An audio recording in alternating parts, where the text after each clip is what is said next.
มาเมื่อนี้มาเบิ่งอบโอ่งของเป็ดที่เฮาเสริมกำลังเข้ามาก็คือว่าโอ่งตัวนี้ก็คือยังบ่ทันแกะเนาะเตรียมส่งลูกค้าส่วนตัวนั้นเป็นโอ่งที่2และตัวนั้นเป็นตัวที่3เนาะทีมงานเฮากำลัง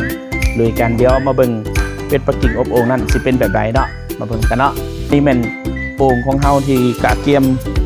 อบเฉพาะเป็ดปักกิ่งมื้อนี้เนาะอันนี้ก็ถึกอยู่วันที่28นี่เห็นบ่กำลังเหลืองเนาะเฮาอบได้ทุกอย่างอันนั้นคืออบนมหมูกินเองจะให้ทุกค้าได้เบิ่งว่าพวกเฮาปังสำใดเนาะกำลังเลี้ยงเลยนี่เป็ดปักกิ่งนี่เนาะสุดยอดมีแต่ว่าพร้อมส่งตลอดเนาะสั่ง1 ชั่วโมงหรือ2 ชั่วโมงหรือมื้อนี้ตอนเที่ยงรอส่งให้ลูกค้าเด้ออันนี้เป็นเต้าของเฮาได้มาตรฐานเนาะก็คือมีมอนิเตอร์ในการเบิ่งและกันมีแก้วเบิ่งเป็ดอบโอ่งเฮาด้านในตอนนี้เป็นบ่อนใส่ถ่านนี่เป็นบ่อนระบายน้ำมันเนาะมีกอกแดงก็คือระบายน้ำตัวนี้ระบายน้ำมันพอน้ำมันจะฟูอยู่ทึงมันจะไหลออกทางตัวใหญ่นี่เนาะทุกคนอันนี้คือไก่ที่จะอบกันในวันที่28มื้อนี้เนาะอบพร้อมกับเป็ดอบโอ่งอันนี้ไก่ลาดอบโอ่งเด้อสั่งเข้ามาเนาะออเดอร์ปังแห้งกันเลยมื้อนี้วันที่28ถึงวันเสาร์ตอนเที่ยงตอนแรงสั่งมา1 หรือ 2 ชั่วโมงได้เนาะ2 โต๊ะส่งฟรี2 โต๊ะส่งฟรีเด้อนี่เนาะลูกค้ามีโต๊ะสุกแล้วโต๊ะออเดอร์เพิ่มเข้ามาอีกก็มีเนาะลูกค้าเนาะซึ่งเป็น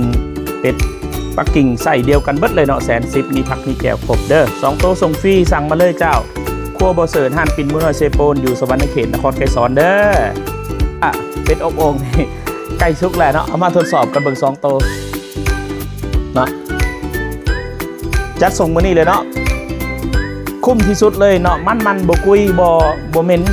บ่ข้าวเนาะเป็ดปักกิ่งนี่นะ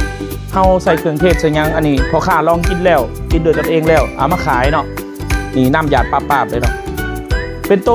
กรอบนอกนุ่มในเฮาเห็นแบบนี้เฮาบ่ได้แผ่ออกเนาะแล้วอยากให้ลูกค้าลองไปซิมเบิ่งโต110คุ้มสุด2 โตส่งฟรีเนาะนครไกรสอนหลักเก็ตลงมาและอาหารของเฮาก็จะมีไก่ลาดมีหมูปิ่นมียังเพิ่มเติมน้ำหลายเนาะนี่อันนี้คืองามเลยสุกเลยได้นี่เนาะกล้าว่าได้แล้วนี่เดี๋ยวเฮาเอาลงอีกจัก5 หรือ 10 นาทีจัดส่งลูกค้าฮ้อนๆเลยเด้อ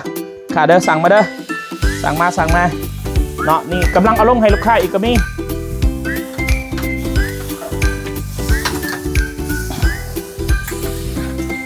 นี่เขาก็ลงให้ลูกค้าอีกเนาะ